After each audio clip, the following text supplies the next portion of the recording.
سلام.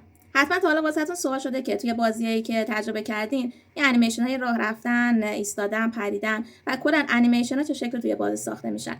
توی این ویدیو با من تا پایان همراه باشین تا بهتون بگم توی یونیتی چه شکلی میتونین مدل با انیمیشن ایمپورت کنین یا اصلا انیمیشن چه شکلی ساخته میشه. میام دست و پاهاش رو توی یونیتی تکون میدین چون یکی از سوالایی بود که ازم پرسیده شده بود.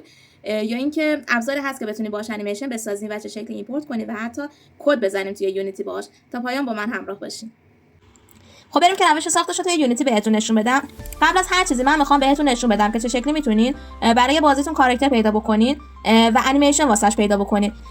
بیشتر ماها مخصوصا برای بازی موبایلی میایم از سایت میکسامو استفاده میکنیم. یه خصلت خیلی خوبی که میکسامو داره اینه که هم خودش یه سری کاراکتر آماده داره. الان توی اون قسمت کاراکتر بالا که بزنین کاراکترز، حالا البته من چون اینجا یه سرچ زده بودم واسه هم کاراکترها نیومد، الان اومد.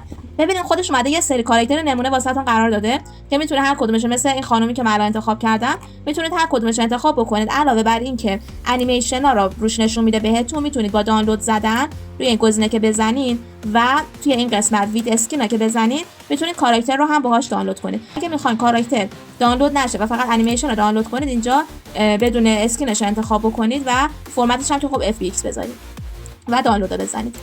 خب فعلا کنسلش کنم. من الان یه کاراکتر انتخاب کردم، حالا میخوام انیمیشن انتخاب بکنم. من برای بازی میخوام دو تا انیمیشن داشته باشم، یا انیمیشن آیدل داشته باشم که حالت ایستادم مثل همینی که الان دارید میبینید، همینطور فقط بیسته و یه چیز تکرار بشه پشت سر هم انیمیشنش. و یه انیمیشن راه رفتن میخوام که وقتی حرکت میکنم با کیبوردم این انیمیشن راه رفتن اجرا بشه و وقتی حرکت نمیکنم اون انیمیشن آیدل اجرا بشه. خب من الان انیمیشن آیدل اینجا انتخاب کردم. اگه میخواید انیمیشن انتخاب کنید اینجا میتونید سرچش بکنید هر استیتیا که میخواید و یه سری انیمیشن واسهتون میاره و مینویسه دیگه توی حالتهای مختلف. حتی مثلا انیمیشن برای زامبیا اینا هم داره، برای بتل، برای نمیدونم اسلحه شلیک اسلحه، حالتهای مختلفی واقعا داره آیدل. هر چیزی بخواید میتونید ازش در بیارید و واقعا به نظرم خیلی مفیده. از انیمیشناش بدون لایسنس میتونید استفاده کنید، کاراکتراش فقط مطمئن نیستم. و مثلا یه استیت دیگه که میخوام مثلا واقعا میزنم و ببینید الان اینجا هم دوباره انیمیشن داره. توجه کنید انیمیشنی که انتخاب میکنید الان ببینید روی این خانم واسه من اعمال شد، اما ببینید داره میاد جلو. من نه، انیمیشنی که میخوام نباید بیاد جلو. این پلیسه که بزنید انیمیشنش توی همون نقطه اجرا میشه. حالا توی یونیتی که میریم بهتون میگم که چرا این پلیس باید حتما باشه. خب اگه شما خودتون یه کاراکتری دارین، مثلا دادین مدل ساز واسهتون ساخته و میخواید ریگش کنید، از این گزینه یه آپلود کاراکتر استفاده میکنید. اینجا کاراکترتون رو وارد میکنید.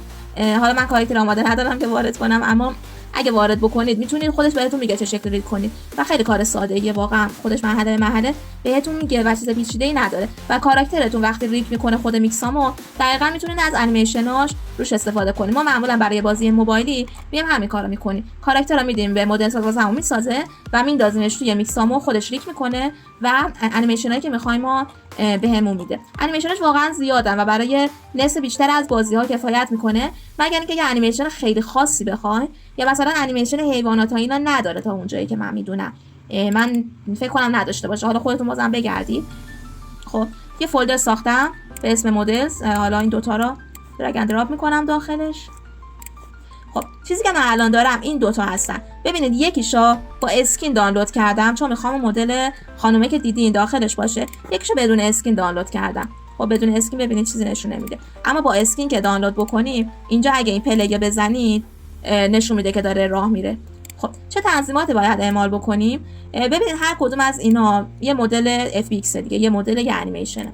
اول از همه کاراکترایی که از میکسامو میگیرید، ببینید الان اینجا سفیده، یعنی تکسچری نداره رسما اینجوری که میبینید. اما خب اگه اکسترکت تکسچرز رو بزنید و همین فولدر رو خودش انتخاب میکنه، سلکت فولدر رو بزنید، میاد خودش فیکسش کنم، میاد تکسچرایی که خود مدل داره رو از داخل مدل اکسترکت میکنه و حتی اکسترکت متریالز که بزنید میاد متریالش هم از داخل خود مدل اکسترکت میکنه واسهتون. و الان ببینید این متریالیه که دارم و خود تکسچرش هم اومده زده، خودش به صورت استاندارد میاد میزنه. حالا مثلا من میام مناسب شیدر مناسب موبایل انتخاب میکنم که نور پشتیبانی کنه و سبکم باشه. خب حالا من میخوام این کاراکتر رو بیارم به جای این حالا مدل ساده‌ای که توی یونیت قبلا داشتیم قرار بدم و انیمیتش رو درست بکنم و کدزنیش هم بهتون آموزش بدم. خب اول از هر چیزی داخل تنظیمات که برین قسمت انیمیشن، قبل از هر چیزی ریگ رو باید انتخاب بکنید که باید از نوع انسانی باشه، یعنی ریگش باید انسانی باشه، یعنی اسکلت بندی انسان رو باید داشته باشه. روی قسمت انسانیش که بزنید اپلای که کنید یکم صبر کنید خودش اعمال میشه. خب توی قسمت انیمیشن که برین چیزی که مهمه اینه که اسم استیت ها رو مشخص بکنید. مثلا الان این واک بود، همین نویسم یه واک. این ترم بزنید حتما که اعمال بشه. لوپ تایم رو بزنید برای انیمیشن هایی که لوپ داره، مثلا راه رفتن، آیدل، اینا باید پشت سر هم اجرا بشه دیگه. لوپ ها که بزنید این خودش اعمال میشه. خب یکی دیگه هم داشتیم که اینم دوباره همین کارو میکنم واسش. میرم توی این قسمت، اینا می نویسم آیدل اینتر لوپ. خب تا اینجای کار الان ببینید این بدون اسکین هم بود دیگه. الان انیمیشنش که اعمال کردم اومده یه اسکین خود یونیتی بهش داده. خب تا اینجای کار پس من مدل رو دارم، انیمیشناشون هم اوکی کردم، میخوام بیارمشون داخل اینجا. میام از این مدل که اسکین داشت از این استفاده میکنم، درگ اند دراپ میکنم داخل صحنه. خب این کاراکتر من این کپسوله بود، پوزیشنش هم ست میکنم که بیا دقیقا روی اینجا قرار بگیره، اما خب از نظر اسکیلش کوچیکه، بزرگش کنم. خب این کپسوله رو هم مش رندر ریشا برمیدارم که بتونم کاراکترمو ببینم. خب بیارمش یکم پایین، خیلی پایین نره، اینقدر خوبه. خب الان این کاراکتر من اومد، اما بذاریم پلی کنم خودتون ببینید چه اتفاق افتاد. ببینید یه کامپوننت انیمیتور اومد اضافه شد به اینجا، خودش اتومات اضافه شد. چرا؟ چون من FBX که وارد کرده بودم انیمیشن داخلش داشت و ریگ شده بود، پس اومد خودش یونیتی تشخیص داد که باید یه کامپوننت انیمیتور بهش اضافه بکنه. بهتون میگم انیمیتور چیه، فقط فعلا یه پلی میکنم که ببینید دقیقاً چه شکلی الان وارد بازی شده. ببینید الان هیچ حرکتی کاراکتر من نداره، یعنی رسما انیمیشن آیدل با اینکه روش هست اجرا نمیشه. چرا؟ چون این انیمیتورتون کنترلرش هیچی نداره داخلش. خب هیچ چیز بهش ندادیم که انیمیشنمون رو بخواد مدیریت بکنه. حالا چه شکلی من میتونم کنترلر بسازم؟ یه کلیک راست که بکنید توی پراجکت، یا میتونید این قسمت به علاوه رو بزنید. حالا من هم کلیک راست میکنم روی کرییت که برید توی قسمت اینجا انیمیتور کنترلر که بزنید یه چیز واسهتون میاد، حالا همین باشه اسمش اوکیه. ببینید یه فایلی که واسهتون میاد با پسوند کنترلر هست، اینو میتونید اضافه بکنید به کاراکترتون توی این قسمت. اگه روی این دایره کنار کلیک کنید خودش میاد پیداش میکنه. خب من سلکتش میکنم. حالا چه اتفاقی میفته و این چیه؟ ببینید یه پنجره ای داریم به اسم انیمیتور. چه شکلی میتونید بازش کنید؟ میرین روی ویندو و روی کجا بود؟ نه آره روی قسمت جنرال بود. آره نه دوباره ندیدمش. آره انیمیشن شد. توی قسمت انیمیشن که برید پنجره انیمیتور هست که میتونید بزنید و این باز میشه واسهتون اگر نیست به صورت پیش‌فرض. خب اینجا تو چند تا استیت داره. من میخوام دو تا استیت تعریف کنم برای کاراکترم. یکی آیدل باشه که همون اول کار اجرا بشه، یکی هم وقتی که میخوام حرکت بکنیم راه بره. چه شکلی اتفاق میفته؟ انیمیشناش هم که داریم توی این پنجره، توی این قسمت شطرنج که بریم کلیک راست که بکنید روی کرییت استیت که بزنید امپتی، اینجا خودش میاد یه استیت میسازه و ببینید به این استیت سبز رنگ میاد وصل میشه و رنگش هم نارنجیه. این یعنی استیت اولی که میاد خودش به صورت اتومات بدون کد اجرا میکنه. خب اینجا توی قسمت توی پنجره اینسپکتور که ببینید یه سری تنظیمات داره که میگه موشن چیه، یعنی انیمیشنی که میخواد به این استیت متصل بشه چیه. من میگم بیاد اول از هر چیزی انیمیشن آیدل من اجرا بکنه. خب با سرعت 1، یعنی خود سرعت انیمیشنی که داره میتونی کم و زیاد کنه حتی سرعت اجرای انیمیشنتون. اسمش عوض میکنیم، من مینویسم این باشه آیدل. خب حالا یه استیت دیگه من گفتم میخوام برای راه رفتن. دوباره میان یه استیت دیگه میسازیم. ببینید این خاکستریه دیگه، چون استیت دیفالت ها استارت شما نیست، بقیه استیت هایی که میسازید. اسمشو میذارم واک. خب اینجا دوباره موشنشا واکی که اینجا داشتیم ما اضافه کرده بودیم و من اضافه میکنم. خب حالا چه شکلی اینا با هم ارتباط بگیرن؟ یه کلیک راست که روی استیت بکنید، میک ترانزیشن که بزنید و بکشید روی استیتی که میخواید و یک کلیک بکنید. خب یه همچین چیزی میاد، به اینا میگن ترانزیشن، یعنی ارتباط بین دو تا استیت ها تنظیماتش رو بهتون نشون میده. روی ترانزیشن که میزنید ببینید من یه ارتباط رفت میخوام، یه ارتباط برگشت. یعنی چی؟ یعنی میخوام که اگه راه رفتم از آیدل بره به حالت راه رفتنم، اگه وایس دادم یعنی هیچ ورودی ندادم به کاراکترم از حالت واک برگرده روی آیدلم. پس من 2 تا ترانزیشن میخوام، یکی از آیدل به واک، یکی از واک به آیدلم. خب حالا از آیدل به واک باید شرط توی کد داشته باشه دیگه. چه شکلی بهش بگم که آقا من وقتی با کیبوردم حرکت میکنم تو بیا برو توی استیت واکم. اینا با یه سری پارامتر مشخص میشن. ببینید اینجا یه لیرز داریم، یه پارامتر داریم. این پارامتر رو اگه اینجا علامت به علاوه‌شو نگاه کنید، کلیک کنید روش، میتونید 4 نوع متغیر تعریف کنید: فلوت، اینتا، بول و تریگر. فعلا چیزی که من میخوام بولیان میخوام، یعنی بهش بگم که راه میری راه نمیری. 2 تا حالت داره دیگه. تریگر برای وقتاییه که مثلا میخواین شلیک بکنید، یه تیر میزنید میره اما برگشت نداره، فقط یه چیز داره، یه راه داره. برگشتش رو بر اساس خود انیمیشن تعیین میکنه، مثلا انیمیشن که تموم شد خودش برمیگرده.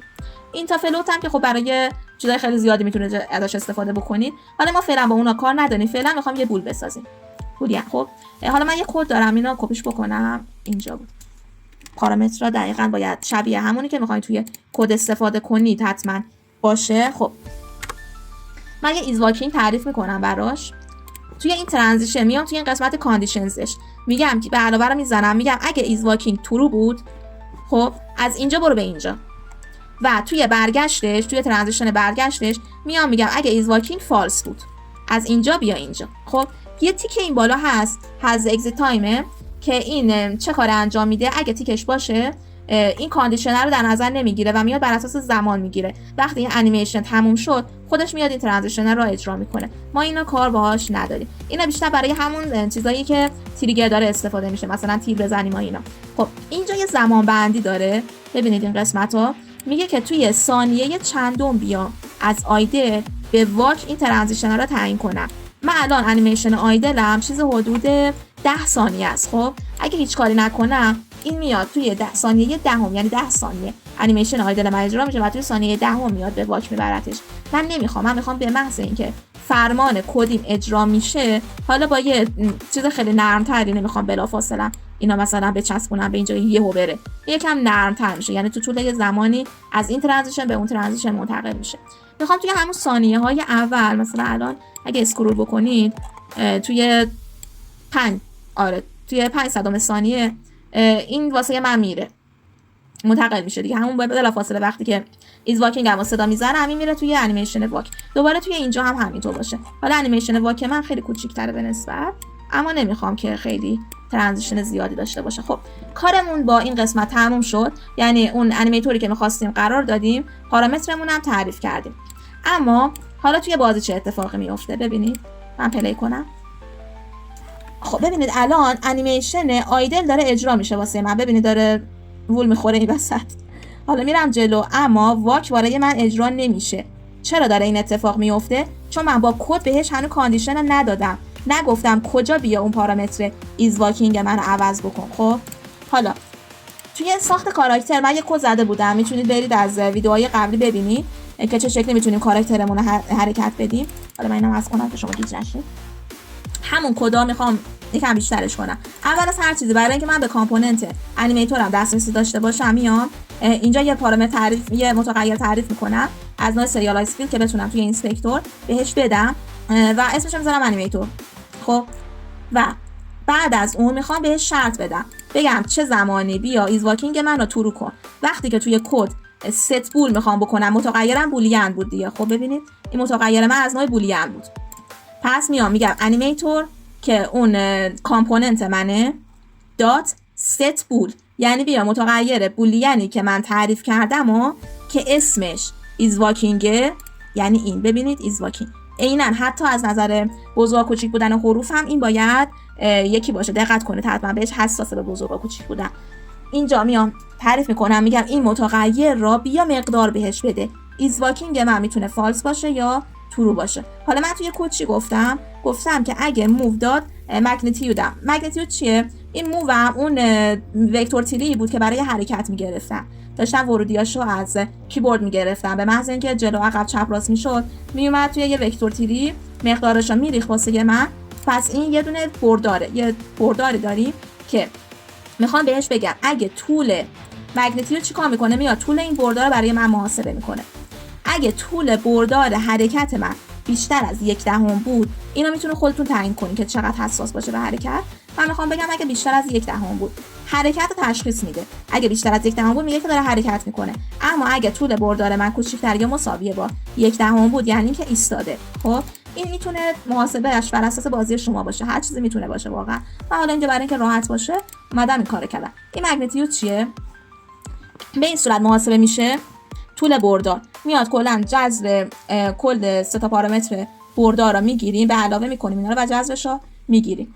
حالا من توی بازی که الان داریم، چون حرکتم فقط توی بردار x و z داره اتفاق میفته، واسه همین فقط x از زدم رو میام به توان 2 میکنم. مثلا اگه من توی جهت x هم 1 واحد اومده باشم و توی جهت زدم نیم واحد حرکت کرده باشم رو به جلو، محاسبه چی میشه؟ میشه 1 به توان 2 که x همه به علاوه نیم به توان 2. این دوتا به توان 2 که میشن جمع میشن، جذرش گرفته میشه و میشه 1/118. پس 1/118 من بزرگتر از 1/10، در نتیجه میفهمه که این داره راه میره. اما اگه 0 باشه، اینا همشون 0 باشن، طبیعتا این مقدار منم 0 بهم میده و میفهمم که حرکت نمیکنم در حال حاضر. اینم از این محاسبات ریاضی و اتفاقاتی که پشت این قرار داره.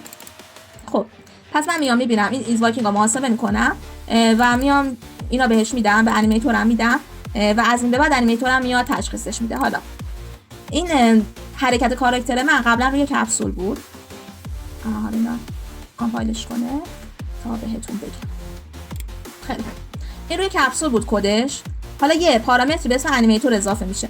انیمیتور من رو کجاست؟ روی این کاراکتریه که ساخته بودم. ببینید کامپوننت انیمیتور روی اینجاست. پس من میام اینا درگ اند دراپ میکنم داخل این قسمت.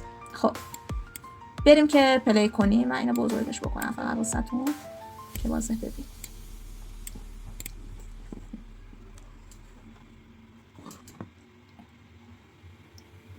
خب این که آیدلمون بود. ببینید الان من به محض اینکه حرکت میکنم انیمیشن راه رفتن پلی میشه و وقتی میایستم انیمیشن آیدل واسم پلی میشه.